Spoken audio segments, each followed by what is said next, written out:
O Senhor esteja convosco. Ele está no meio de nós. Proclamação do Evangelho de nosso Senhor Jesus Cristo segundo Marcos. Glória a vós, Senhor. Naquele tempo Jesus saiu da sinagoga e foi com Tiago e João para a casa de Simão e André. A sogra de Simão estava de cama, com febre, e logo contaram a Jesus. Ele se aproximou, segurou a sua mão, ajudou a levantar-se. Então, a febre desapareceu e ela começou a servi-lo. À tarde, depois do pôr do sol, levaram a Jesus todos os doentes e possuídos pelo demônio. A cidade inteira se reuniu em frente à sua casa. Jesus curou muitas pessoas de diversas doenças e expulsou muitos demônios. E não deixava que os demônios falassem, pois sabiam quem ele era.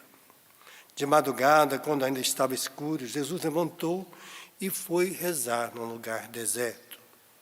Simão e seus companheiros foram à procura de Jesus e, quando encontraram, disseram: "Todos estão te procurando." E Jesus respondeu: "Vamos a outros lugares, às aldeias da redondeza, devo pregar também ali, pois foi para isso que eu vim." E andava por toda a Galileia, pregando em suas sinagogas e expulsando os demônios. Palavra da salvação. Glória a vós, Senhor.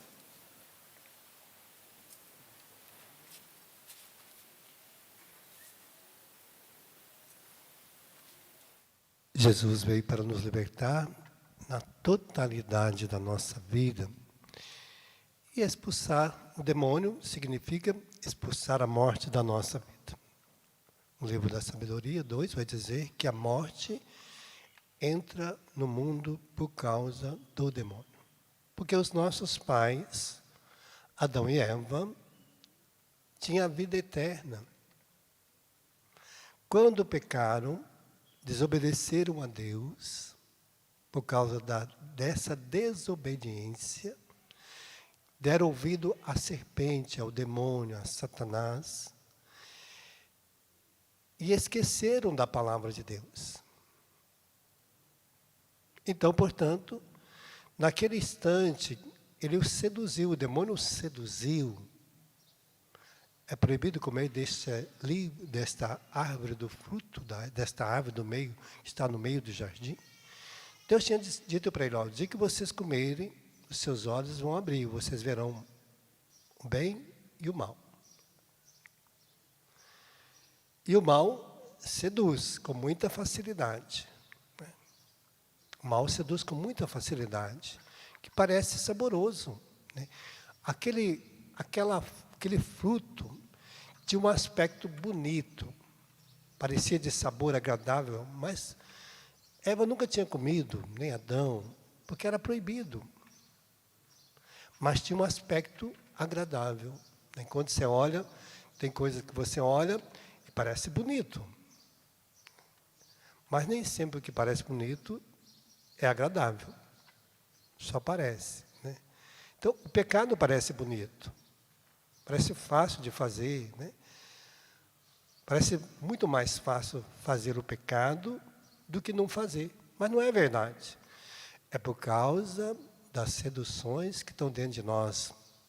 Por causa do espírito de desobediência que está dentro de nós. Não é que é mais fácil, não. Dizer a verdade é mais difícil do que mentir? De jeito nenhum. A proporção é a mesma. Mas as dignidades são diferentes. Você dizer a verdade para uma pessoa, Jesus diz: "Olha, você liberta ela, você dá para ela a libertação, dá uma vida nova." Mentir, você vai continuar fazendo aquela pessoa escrava da mentira e você também torna escravo da mentira. Então, não é mais fácil, é pior. Mas na hora de dizer a verdade, a gente fica às vezes com medo, achando que vai machucar a pessoa, ela vai ficar com raiva. Não, a verdade não é para trazer raiva. Nem trazer de sabor para a minha vida, pelo contrário, né? Deveria ser princípio da nossa vida dizer somente a verdade. Se eu não posso dizer a verdade, naquele instante eu vou pensar como dizer. Jesus dizia a verdade todos os dias para todas as pessoas. E ele está dizendo desta riqueza, que é muitas vezes a nossa carne revestida por causa de certas coisas que nós aprendemos errado, às vezes na nossa infância, na nossa adolescência, porque às vezes a gente não deu ouvido à verdade, deu ouvido às mentiras. Timóteo vai dizer que às vezes a gente dá ouvido aos espíritos embusteiros e a doutrinas malignas, diabólicas que estão no mundo. Porque a gente escuta muitas coisas, imagina quando você vai para a escola, quantas coisas você escuta, né? Quanto você escuta na adolescência, né? De comunicação, todo dia que nós recebemos, né? Escutamos muita coisa, e que está tudo dentro de nós. Dos nossos pais, as verdades, as coisas que nós vimos, dos nossos amigos, das pessoas que envolvem nossa vida. Se a gente for de Deus, as mentiras do mundo, as filosofias do mundo, tudo está dentro de nós. Se a gente for descobrir o que é nosso dentro de nós, a gente vai ver que é pouca coisa que está aqui dentro, que é nosso. Porque você vai tendo que separar o joio do trigo ao longo da vida, né? Para você ver o que é seu, o que é de Deus e o que é do mundo. E se a gente for analisar, tem muito mais coisas do mundo, de outras situações do que de Deus e nossa dentro de nós. A sua é aquele que casa, aí já começa num relacionamento com a esposa, começar uma vida a dois, construir um mundo diferente do que a gente aprendeu na adolescência, na infância, na nossa vida de solteiro, aí vai construir um mundo. Vai gerar filhos, aí já começa a ter uma vida diferente. E aí começa a ter um princípio diferente. Você começa a ter uma responsabilidade diferente do que você tinha. Aí você começa a viver a sua vida, né? Enquanto eu era solteiro, eu vivia como solteiro. São Paulo vai dizer que quando eu era criança, eu agia como criança, pensava como criança, agia e vivia como criança. Depois eu me tornei adulto. À medida que eu vou me tornando adulto em Deus também, eu vou vendo as coisas de Deus realizando a minha vida. Então foi preciso que eu me separasse, foi preciso que eu desse um tempo na minha vida e começasse a colocar as coisas de Deus, começasse a praticá-la para vencer a morte, para vencer o demônio que me leva à morte. Então, quando nós vamos nos separando do mundo, das coisas, nós vamos colocando elas nos seus devidos lugares, nós começamos a vencer o demônio. Porque a gente começa a pensar aquilo que é bom, porque Jesus está aqui na primeira leitura de hoje, em vista que os filhos têm em comum a carne e o sangue, também Jesus participou para assim destruir com sua morte aquele que tinha o poder da morte, o diabo. Então Jesus vai nos dar a graça de destruir a morte, para que a gente pudéssemos viver a nossa vida já como vencedores, sabendo que a morte não tem mais poder sobre a minha vida. Pode ter poder sobre a minha carne, posso, mas sobre a minha alma, sobre aquilo que é eterno, que está em mim, ela não tem mais poder. Ela foi vencida. E eu vou viver agora uma vida de vencedor, não mais de derrotado, não mais de uma pessoa fracassada, mas por isso eu vou me ocupar das coisas que vão me dar vida, né? Por isso hoje Jesus, quando passa, a primeira coisa que ele vai fazer é colocar aquela mulher de pé. Jesus vem para nos colocar de pé novamente. Se a gente estava desanimado, abatido, cansado, sem esperança, Jesus nos coloca de pé. Primeira coisa que ele passou foi pegar a mão daquela senhora, da sogra de Pedro, colocou ela de pé. Porque quando Deus nos coloca de pé, a gente começa a servir a Deus. A gente vai separar. Antes a doença tomava conta, as misérias, tristezas. Antes eu não tinha mais força, porque eu achava que eu não tinha vida mais, que a morte podia chegar a qualquer momento, né? e me destruir. E aí não, aí a pessoa não vive mais. Então, a sogra de Pedro estava ali esperando talvez a morte chegar, porque achava que não tinha mais força para viver.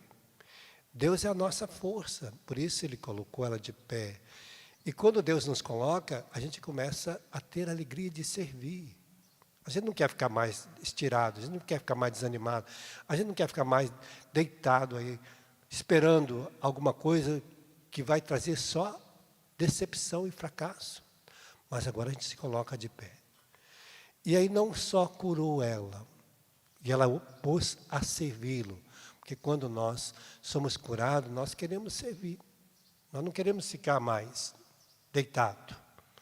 Nós queremos colocar em prática aquilo que nós estamos vivenciando, né? É a riqueza desta graça. Por isso também Ele vai fazer com que todas as outras pessoas, né? Aí todos viram esta riqueza e todos queriam. E aí Jesus vai libertando, curando aquelas pessoas, dando vida nova para elas, animando, dando esperança, porque aquele era um vale triste, o vale do mar da Galileia, né? Chamada região tenebrosa da morte. Era um vale triste, onde reinava a desesperança. Quando a desesperança está no meu coração, porque não há mais alegria em mim. A morte está reinando, né? Então, por isso, Jesus vai para aquele lugar para dar esperança. E ali expulsava aquilo que matava o povo.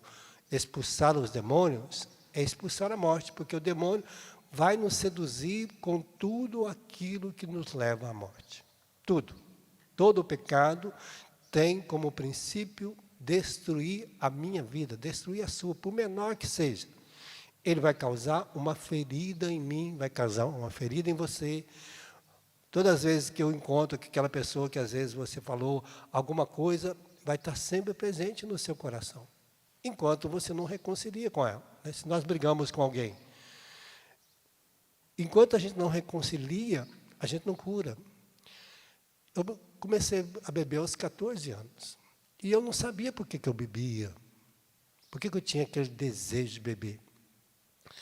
Eu só fui cair na minha consciência quando, um dia,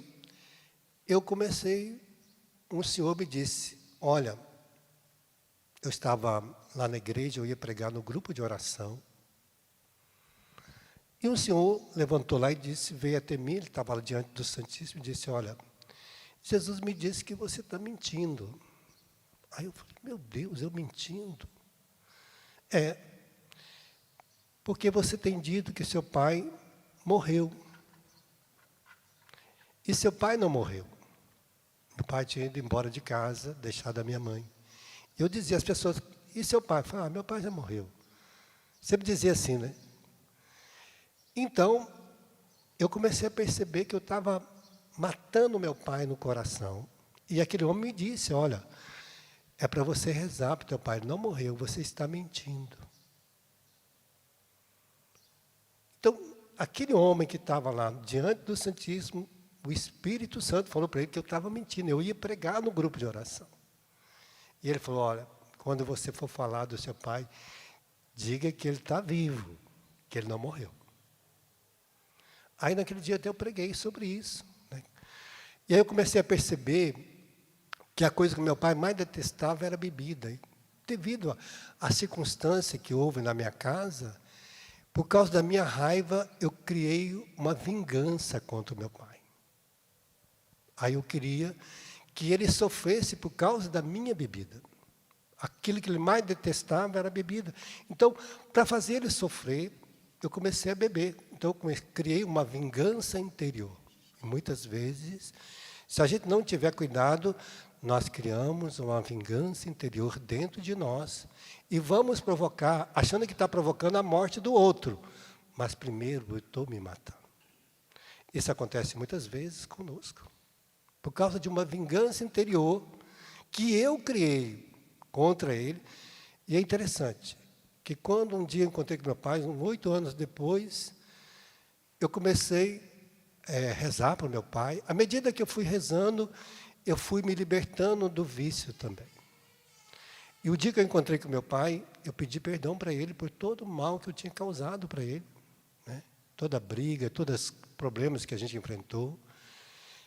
E aí foi também um princípio da minha libertação.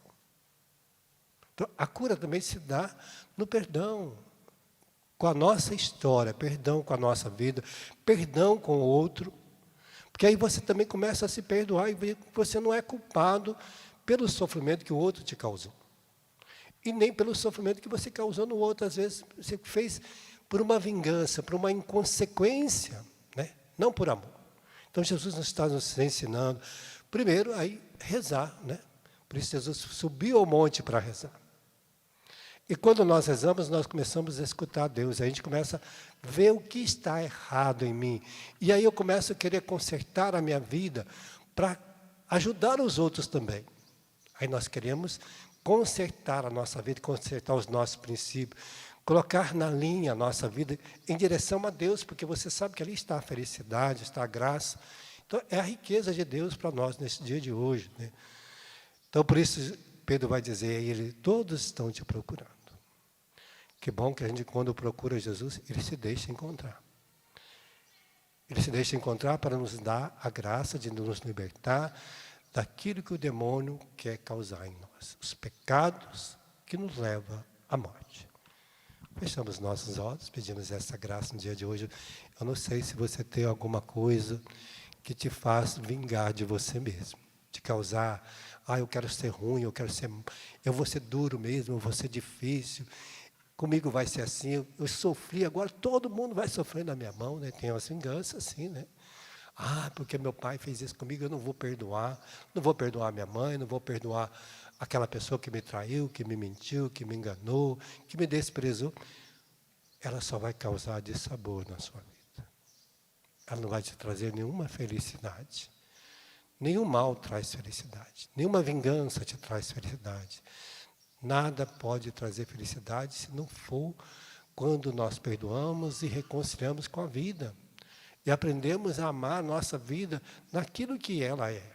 Então, que Deus nos dê a graça no dia de hoje, de arrancar de nós essas situações que podem nos levar ao sofrimento, às dores. E que o Senhor nos dê a graça hoje de curar o nosso coração. E que a gente saiba perdoar aqueles que nos machucaram.